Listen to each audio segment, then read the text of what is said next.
Hello friends, आप सभी का स्वागत है आज के इस वीडियो क्लास में। और आज के इस वीडियो क्लास में हम लोग लॉर्ड कर्जन के बारे में पढ़ने वाले हैं, जो अपने पद पर 1899 से लेकर 1905 ईस्वी तक बने रहे। और आज के ये जो हमारा वीडियो सीरीज चल रहा है, ये लुसेंट सामान्य ज्ञान का वीडियो सीरीज है। अगर अभी तक आप हमारे चैनल को सब्सक्राइब नहीं किए हैं तो जरूर सब्सक्राइब कर लीजिए। चलिए शुरू करते हैं लॉर्ड कर्जन के बारे में।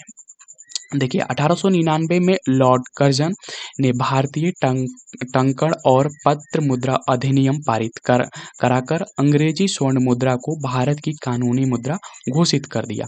अब यहाँ पर 1899 में इनके द्वारा ये किया गया, यानी कि लॉर्ड कर्जन के द्वारा, कि इन्होंने भारतीय जो टंकण और पत्र मुद्रा अधिनियम था इसको पारित कराया और अंग्रेजी जो स्वर्ण मुद्रा थी उनको भारत की कानूनी मुद्रा घोषित कर दी गई। यानी कि अब अंग्रेजों का यहाँ सिक्का चलने लगा।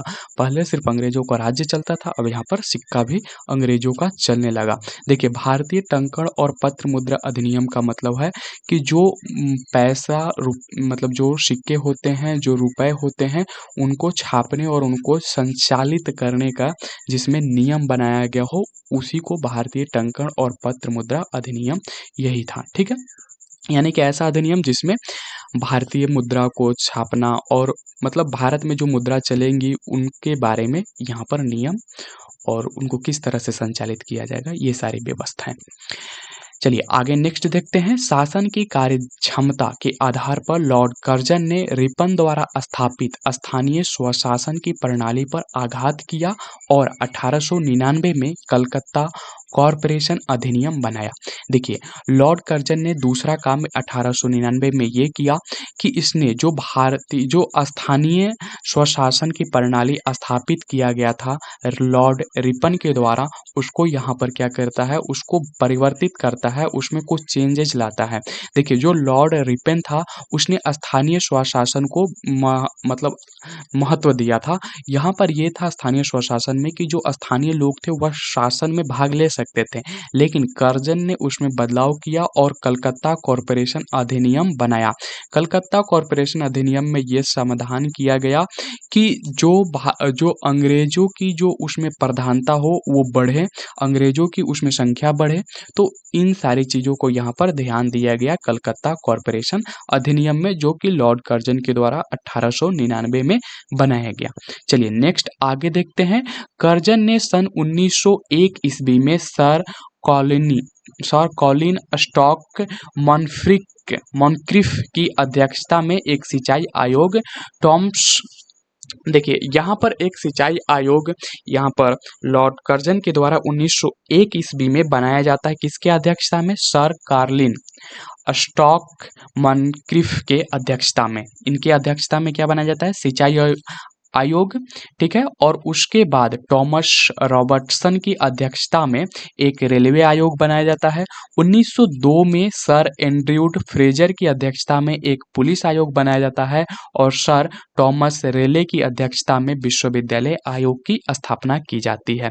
ठीक है, तो यहाँ पर याद रखिएगा कि जो सर कॉलिन स्टॉक मॉनक्रिफ थे उनकी अध्यक्षता में सिंचाई आयोग, थॉमस रॉबर्टसन की अध्यक्षता में रेलवे आयोग, सर एंड्रयूड फ्रेजर की अध्यक्षता में पुलिस आयोग और सर थॉमस रेले की अध्यक्षता में विश्वविद्यालय आयोग बनाया गया था। ठीक है, तो ये सभी जो आयोग बनाए गए थे इनका काम यही था कि इन क्षेत्रों में जो अंग्रेजी शासन है उसको बेहतर ढंग से संचालित करना। चलिए नेक्स्ट आगे देखते हैं। 1904 ईस्वी में भारतीय विश्वविद्यालय अधिनियम पास किया गया। तो 1904 में भारतीय विश्वविद्यालय अधिनियम पारित किया गया और विश्वविद्यालय आयोग जो था वह सर थॉमस रेले के अध्यक्षता में स्थापित किया गया था। चलिए नेक्स्ट आगे बढ़ते हैं। यहाँ पर है कि इसने सर एंटनी मैकडॉनल्ड की अध्यक्षता में एक अकाल आयोग का गठन किया एवं सैन्य अधिकारियों के प्रशिक्षण के लिए क्वेटा में एक कॉलेज की स्थापना की। तो क्वेटा में एक कॉलेज की स्थापना किया जाता है किसके लिए? सैन्य अधिकारियों के प्रशिक्षण के लिए।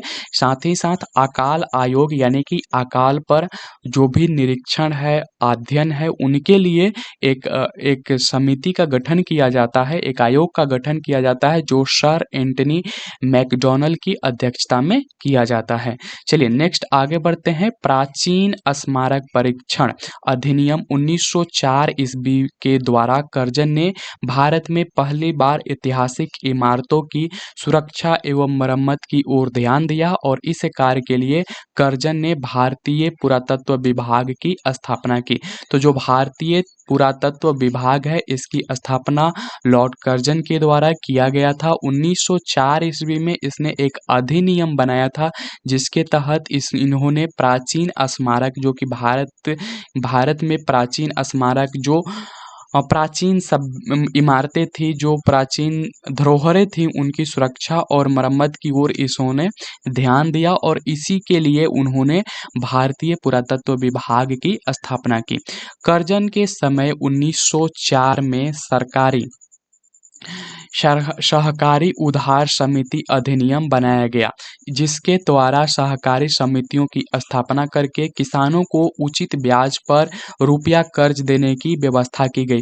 तो एक सहकारी उधार समिति बनाया गया, ठीक है, सहकारी उधार समिति बनाया गया और इस सहकारी समिति की जो कार्य थी वह यह था कि किसानों को कम ब्याज पर या फिर उचित ब्याज पर क्या देना था? कर्ज देना था। और ये जो कर्जन 1904 में इस सहकारी उधार समिति अधिनियम लाया था और इसकी व्यवस्था 1904 में किया था। तो ये भी एक कर्जन के द्वारा किया गया कार्य था। इसके द्वारा कृषि के क्षेत्र में एक और महत्वपूर्ण कार्य था कि इसने कृषि बैंक भी खुलवाए थे। तो इसने कृषि बैंक भी यहाँ पर खुलवाए थे, इस बात को भी आप ध्यान में रखिएगा।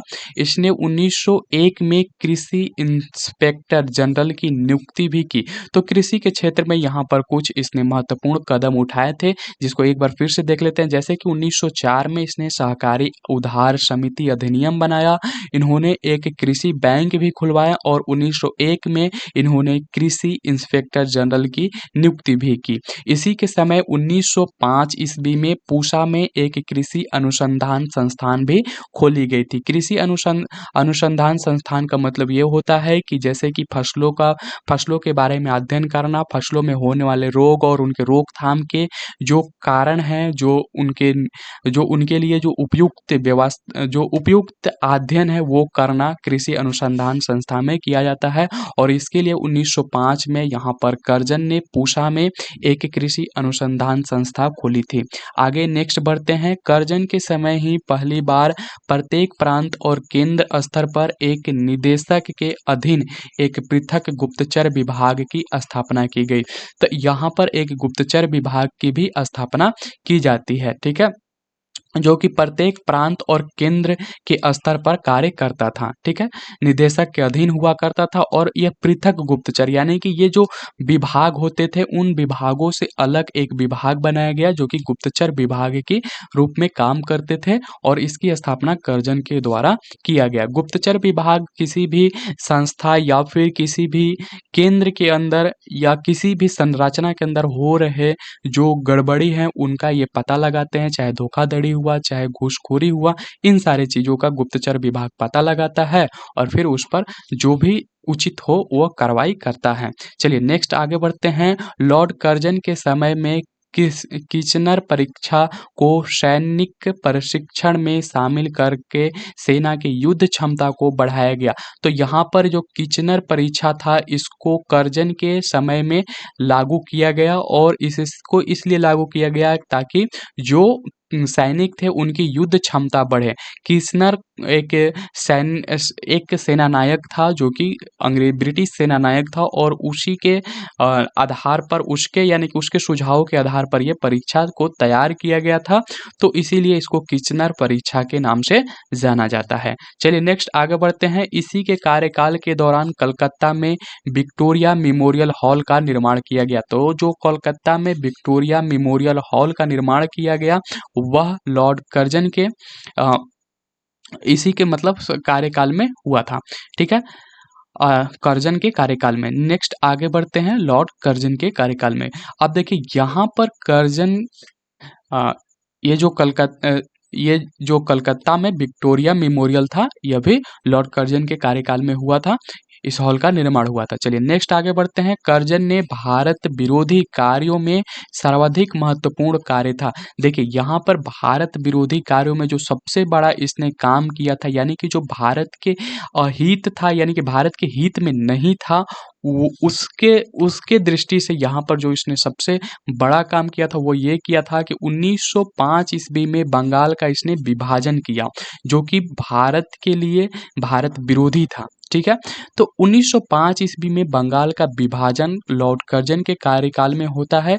19 जुलाई 1905 ईस्वी को बंगाल विभाजन के निर्णय की घोषणा शिमला में की गई थी। तो याद रखिएगा कि जो बंगाल विभाजन की घोषणा 19 जुलाई 1905 को शिमला में की गई थी और इसका प्रारूप प्रकाशित किया गया।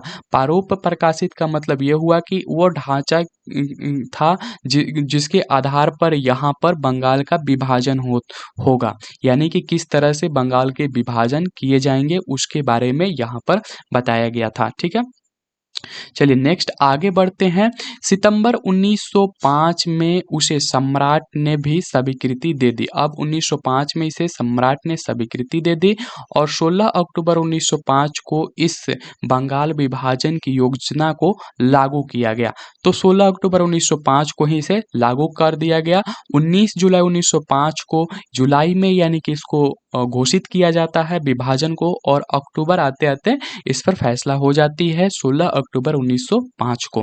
ठीक है, और इस बंगाल विभाजन की योजना को लागू कर दिया गया। बंगाल को दो प्रांतों में बांट दिया गया, एक पूर्वी बंगाल और असम प्रांत, दूसरा पश्चिमी बंगाल।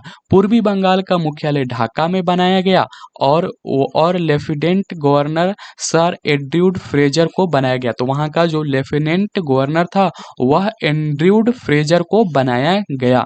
तो इस तरह से यहाँ पर इसने सबसे बड़ा विरोधी कार्य बंगाल विभाजन को करके किया था। चलिए एक बार फिर से देख लेते हैं। 19 जुलाई 1905 को यहाँ पर बंगाल विभाजन की घोषणा की जाती है।